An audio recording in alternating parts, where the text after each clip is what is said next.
we are going to talk about Section 3 and people losing their accounts on Amazon and how you can actually keep your account safe. There's two main things we're going to talk about with this video, and then we're also going to talk in general how you can actually keep your account safe.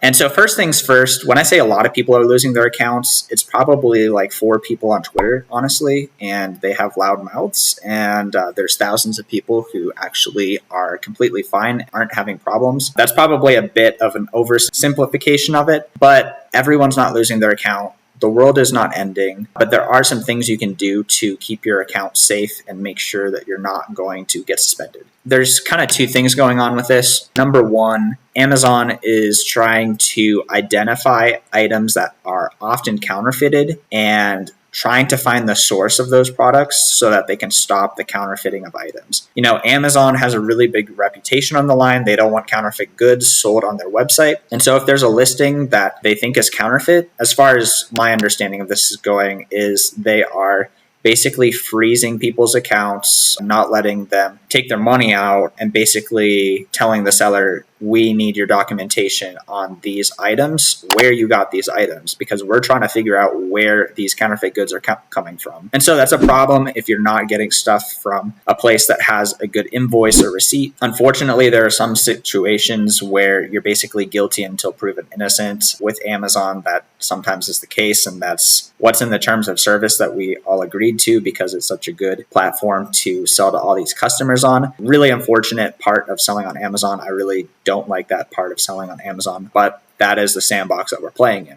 So basically, in that situation, Amazon wants to know where you're getting your stuff from. And in order to appeal those, you need to just upload your invoice to show that your items are from a legitimate source. So unfortunately, if you're mixed into this and you're not getting your stuff from a legitimate source, you might actually get suspended. And that sucks, and that's a problem, and that's the risk that we all take selling on Amazon. If you did get it from a legitimate source, you can upload that straight to Amazon, and they are probably going to lift that and actually let you have your account back. If they don't accept it the first time, you might have to just keep resubmitting it, especially if you know like this is literally straight from someone that is an authorized distributor of this. Just keep resubmitting it. And sometimes I've literally heard of even wholesalers submitting an invoice for 6 weeks in a row before they actually got their claim removed. Another thing that this whole Section 3 is dealing with is generic listings. I have less understanding of this, but basically, as far as I understand, it's listings where there's not a specific brand listed under it. So let's say it's 𝗬𝗏 brand, but it's listed under another brand. Potentially,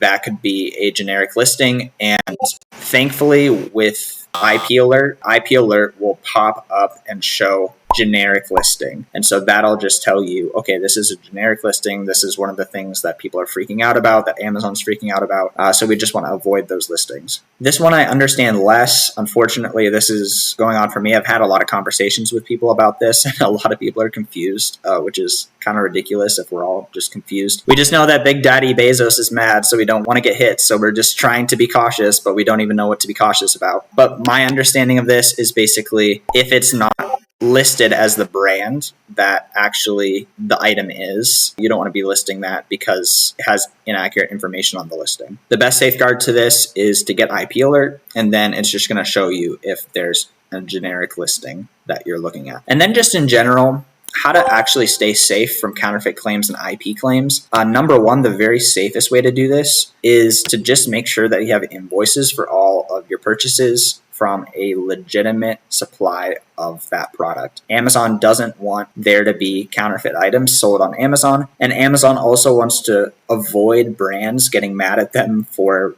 people selling their items on Amazon as well. So in both cases, an invoice or receipt is going to safeguard you from these claims. You might have to resubmit it a lot of times in order to get it removed. But that's what Amazon's wanting. They want to know that the item is coming from a legitimate source. Probably the second best way to avoid claims, and potentially even a better way to avoid claims, is to just sell stuff that we know is not counterfeited, and to also sell stuff that the brand does not care about that listing. What does this mean? Basically, there are certain listings where the brand is much more likely to care about that listing, and there's also listings where it is very, very low chances of it actually getting counterfeited. So basically, these are listings where we know the brand is selling a lot of this item, they're making tons of money on this item, and so the brand cares about the item, or it's a listing that sells so much that it's worth it for someone in China to go and make a counterfeit of this item to undercut the market and make a ton of money. So if it's something like it's selling 5,000 times a month, that's something that is a lot higher chance of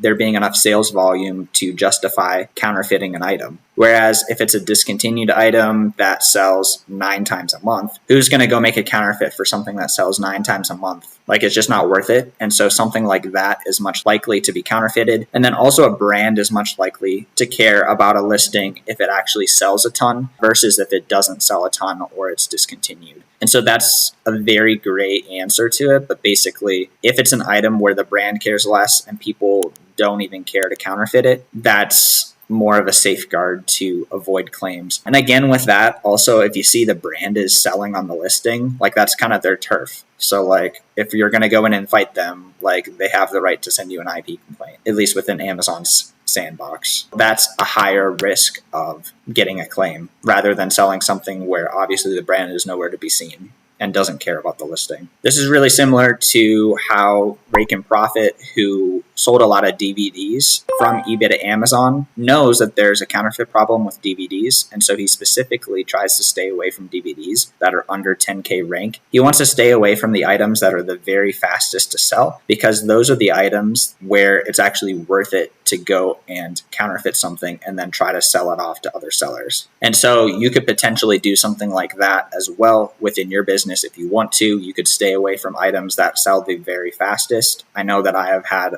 a fair share of problems with the very fastest selling items that I sell. So that is a way that you can safeguard yourself quite a bit from IP claims and counterfeit claims. So in summary, Section 3, a lot of people are freaking out. Honestly, probably the best safeguards to take are to get IP alert and make sure that you're not selling on listings where it comes up as generic. And then also to make sure that all of your items are coming from authentic sources, or to make sure that your listings are places where the brand's not really caring about the listing, and then also it's not really worth it for a counterfeiter to come in and make a counterfeit of it. So with that being said, I do have a free Discord. You guys might have heard the Discord notification below. People are talking about this right now in my Discord. That's free. I try to be in there every single day talking to a bunch of different sellers who are really good at selling on Amazon. A lot of these people have been selling on Amazon longer than I have. So I'd love to see you in there as well. You can get your questions answered. If you are wanting to learn how to get ungated, how to source with Flipmine, I have guides in there for that. So I'd love to see you in there. And with that being said, have a great rest of your day and take care.